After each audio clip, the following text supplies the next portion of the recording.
Yamkeshwar block के रणचुला गांव के पास स्थित एक ऐसा रहस्यमयी पर्वत है जिसे स्थानीय लोग घुरकुंडी का डांडा के नाम से जानते हैं। लेकिन आज की पीढ़ी के बहुत से लोगों ने शायद इस पर्वत का नाम भी पहली बार सुना होगा। कुछ समय पहले जब हमने इस रहस्यमयी पर्वत की एक छोटी सी झलक आपके साथ साझा की, तो उत्तराखंड के अलग अलग गांवों से मिले सैकड़ों कमेंट्स ने हमें भी हैरान कर दिया। किसी ने लिखा कि बचपन से वे इस पर्वत को परियों का स्थान सुनते आए हैं। किसी ने बताया कि पर्वत की चोटी पर आज भी 7 ओखलियां मौजूद हैं। कुछ लोगों ने अपने बुजुर्गों से सुनी राजा रानी की लोक कथा हमारे साथ साझा की, तो कई लोगों ने यह भी बताया कि पुराने समय में गांवों के लोग शादी ब्याह के अवसर पर यहां से परियों के बर्तन मांगते थे और अगली सुबह वे बर्तन उन्हें मिल जाया करते थे।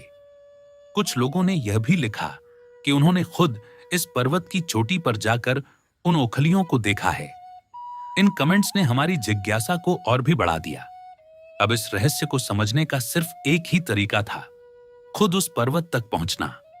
सबसे पहले उन सभी साथियों का दिल से धन्यवाद जिन्होंने अपने अनुभव और अपने बुजुर्गों से सुनी अमूल्य जानकारियां हमारे साथ साझा की। आपके इन्हीं कमेंट्स ने हमें प्रेरित किया कि हम खुद इस पर्वत तक पहुंचें और जानें कि आखिर इन लोक कथाओं के पीछे कितनी सच्चाई है। नमस्कार, आपके साथ मैं हूं विकास बिष्ट और आप देख रहे हैं भारतनामा। तो चलिए शुरू करते हैं इस रहस्य की खोज। अभी हमारी यात्रा की शुरुआत ही हुई है। सामने दिखाई दे रहा यह रास्ता देखने में भले ही आसान लग रहा हो, लेकिन हमें नहीं पता कि यह आखिर हमें कहां तक ले जाएगा। स्थानीय लोगों के अनुसार पर्वत की चोटी तक पहुंचने का कोई सीधा रास्ता नहीं है। फिलहाल हम इसी पगडंडी का पीछा कर रहे हैं, इस उम्मीद के साथ कि शायद यह हमें हमारी मंजिल के और करीब ले जाए। जैसा कि आप देख सकते हैं, इस पूरे रास्ते में घनी झाड़ियां फैली हुई हैं। इन्हें देखकर ऐसा लगता है कि अब इन रास्तों का उपयोग बहुत कम होता होगा। हो सकता है कि पहाड़ों से लगातार हो रहे पलायन ने भी इन रास्तों को धीरे धीरे वीरान कर दिया हो। जैसे जैसे हम आगे बढ़ रहे हैं, रास्ता भी पहले से ज्यादा कठिन होता जा रहा है। लेकिन तभी हमारे सामने एक साफ दिखाई देने वाला रास्ता आता है। संभव है कि यह वही पुराना पैदल मार्ग हो जो कभी एक गांव को दूसरे गांव से जोड़ता रहा होगा। हमारे लिए यह किसी राहत से कम नहीं था, क्योंकि अब कुछ देर के लिए घनी झाड़ियों के बीच से होकर नहीं गुजरना पड़ेगा। लेकिन सवाल अभी भी वही है, क्या यह रास्ता हमें इस पर्वत की चोटी तक ले जाएगा या फिर कुछ दूर जाकर यह भी हमारा साथ छोड़ देगा? आइए आगे बढ़ते हैं और देखते हैं कि यह रास्ता आखिर हमें कहां तक लेकर जाता है। आखिरकार वह समय भी आ गया जब इस रास्ते ने भी हमारा साथ छोड़ दिया। अब हमारे सामने सिर्फ एक पतली सी पगडंडी बची थी जो सीधे इस पर्वत की चोटी की ओर जाती हुई दिखाई दे रही थी। देखने में ऐसा लग रहा था मानो मंजिल अब बस कुछ ही दूर रह गई हो, लेकिन असली चुनौती तो अब शुरू होने वाली थी। ये सफर अब पहले से कहीं ज्यादा थका देने वाला होता जा रहा था। ये पगडंडी भले ही साफ दिखाई दे रही थी, लेकिन इसकी सीधी और तीखी चढ़ाई हर कदम पर हमारी परीक्षा ले रही थी। अच्छी बात यह थी कि अब घनी झाड़ियां पीछे छूट चुकी थीं, जिससे आगे बढ़ना पहले की तुलना में कुछ आसान महसूस हो रहा था। हर कुछ कदम आगे बढ़ने के बाद नजर अपने आप दूर तक फैले पहाड़ों और गहरी घाटियों की ओर चली जाती, लेकिन फिलहाल हमारा पूरा ध्यान एक ही चीज पर था, किसी भी तरह इस चढ़ाई को पार करते हुए अपनी मंजिल तक पहुंचना। बस इसी उम्मीद और उत्साह के साथ हम लगातार आगे बढ़ते रहे। जैसे जैसे हम आगे बढ़ रहे हैं, रास्ता और भी कठिन महसूस होने लगा है। अब हर कदम सोच समझ कर रखना पड़ रहा है। आप देख ही सकते हैं कि यह पगडंडी कितनी संकरी है। एक तरफ सीधी पहाड़ी ढलान और दूसरी तरफ गहरी खाई। यहाँ अगर जरा सा भी पैर फिसल जाए तो आप सैकड़ों फीट नीचे गिर सकते हैं। लेकिन फिलहाल हमारा ऐसा कोई इरादा नहीं है, इसलिए हर कदम पूरी सावधानी और धैर्य के साथ आगे बढ़ा रहे हैं। लगभग 1 घंटे की लगातार चढ़ाई के बाद आखिरकार हम इस पर्वत की चोटी पर पहुंच चुके हैं। इतनी कठिन यात्रा के बाद अब हमारी सबसे पहली कोशिश थी उस जगह को ढूंढने की जिसके बारे में आपने अपने कमेंट्स में सबसे ज्यादा जिक्र किया था। कई लोगों ने बताया था कि इस पर्वत की चोटी पर 7 रहस्यमयी ओखलियां मौजूद हैं, इसलिए बिना समय गंवाए हमने उनकी तलाश शुरू कर दी। कुछ देर तक इधर उधर खोजने के बाद आखिरकार वह हमारे सामने थी। पहली नजर में देखकर यही एहसास हुआ कि जिन ओखलियों के बारे में हम अब तक सिर्फ सुनते आए थे, आज वे हमारी आंखों के सामने मौजूद थीं। आप खुद देख सकते हैं, ये एक विशाल चट्टान है और इसी चट्टान पर 7 गहरी ओखलियां बनी हुई हैं। सबसे अद्भुत बात यह है कि सातों ओखलियां एक ही चट्टान पर बनी हुई हैं। सचमुच यह दृश्य किसी को भी सोचने पर मजबूर कर सकता है। आखिर इन्हें किसने बनाया होगा और इतनी ऊंचाई पर, इस निर्जन पर्वत की चोटी पर इन्हें बनाने का उद्देश्य क्या रहा होगा?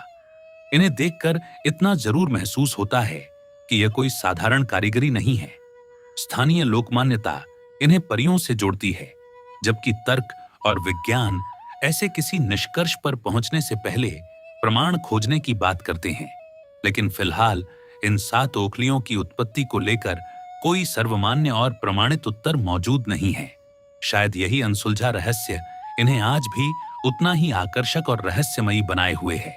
जैसा कि आपने अपने कमेंट्स में बताया था, हमें 7 ओखलियां मिल चुकी हैं। इन्हें अपनी आंखों से देखना सचमुच किसी चमत्कार से कम नहीं है। लेकिन हमारी यात्रा अभी पूरी नहीं हुई है।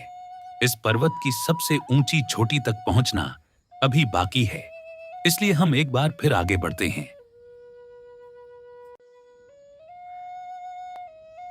कुछ ही मिनटों की चढ़ाई के बाद आखिरकार हम इस पर्वत की सबसे ऊंची चोटी पर पहुंच चुके हैं। आप खुद देख सकते हैं, यहां से दिखाई देने वाला दृश्य सचमुच अद्भुत है। जहां तक नजर जाती है, वहां तक सिर्फ पहाड़ ही पहाड़ दिखाई देते हैं। उनके बीच बसी यमकेश्वर घाटी, ताल घाटी, दूर दिखाई देता ऋषिकेश और हरिद्वार। ये पूरा दृश्य किसी जीवित मानचित्र की तरह हमारी आंखों के सामने फैला हुआ है। हर दिशा एक नई कहानी सुनाती हुई नजर आती है। कहीं गहरी घाटियां हैं, कहीं घने जंगल, तो कहीं दूर दूर तक फैली पर्वत श्रृंखलाएं। इस ऊंचाई पर खड़े होकर पहली बार एहसास होता है कि हिमालय की गोद कितनी विशाल और कितनी शांत है। स्थानीय लोगों का कहना है कि जब मौसम पूरी तरह साफ होता है तो यहीं से हिमालय की चौखंबा छोटी भी दिखाई देती है। हालांकि आज मौसम पूरी तरह साफ नहीं है, इसलिए चौखंबा हमारी नजरों से ओझल है। फिर भी यहाँ बहती ठंडी हवा, चारों ओर पसरा सन्नाटा और प्रकृति का यह विराट रूप इस पूरे सफर को अविस्मरणीय बना देता है। इतनी कठिन चढ़ाई के बाद यहाँ पहुंचकर ऐसा महसूस होता है कि मंजिल सिर्फ एक छोटी नहीं थी, बल्कि इस पूरे अनुभव तक पहुंचना ही हमारी असली मंजिल थी। लेकिन इस यात्रा के खत्म होने के बाद भी एक सवाल हमारे साथ लौट रहा है, तो क्या सचमुच कभी इस पर्वत पर परियां रहती थीं? क्या इस निर्जन शिखर पर बनी 7 ओखलियां सिर्फ एक संयोग हैं, या फिर किसी भूले बिसरे इतिहास की आखिरी निशानी? शायद इन सवालों का उत्तर आज भी इन हवाओं, इन चट्टानों और इस सन्नाटे के बीच कहीं छिपा हुआ है। हमने अपनी आंखों से वह सब देखा जिसके बारे में अब तक सिर्फ कहानियां सुनते आए थे। लेकिन यहां से लौटते हुए ऐसा महसूस होता है कि हम अपने साथ जवाब नहीं, बल्कि पहले से कहीं ज्यादा सवाल लेकर जा रहे हैं। शायद यही इस पर्वत की सबसे बड़ी खासियत है। ये आपको अपने रहस्य नहीं बताता, बल्कि उन्हें खोजते रहने की जिज्ञासा दे जाता है। अब आपकी क्या राय है? क्या आपको लगता है कि इस पर्वत से जुड़ी ये लोक कथाएं सिर्फ पीढ़ी दर पीढ़ी चली आ रही मान्यताएं हैं, या फिर इनके पीछे सचमुच कोई ऐसा इतिहास छिपा है जो आज भी अनसुलझा है? अपनी राय हमें कमेंट में जरूर बताइए। अगर आपको हमारी यह प्रस्तुति पसंद आई हो तो वीडियो को लाइक जरूर करें और अपने दोस्तों के साथ शेयर करें। भारत और उत्तराखंड की अनसुनी कहानियां, इतिहास, संस्कृति, प्रकृति और रोचक यात्राओं का हिस्सा बनने के लिए हमारे चैनल भारतनामा को सब्सक्राइब करें और बेल आइकन जरूर दबाएं, ताकि हमारी हर नई प्रस्तुति सबसे पहले आप तक पहुंचे। मिलते हैं फिर अगली वीडियो में एक नई जगह, एक नया इतिहास और एक नई कहानी के साथ। तब तक अपना और अपने परिवार का ख्याल रखिए, सुरक्षित रहिए और हमेशा मुस्कुराते रहिए। जय पहाड़, जय उत्तराखंड।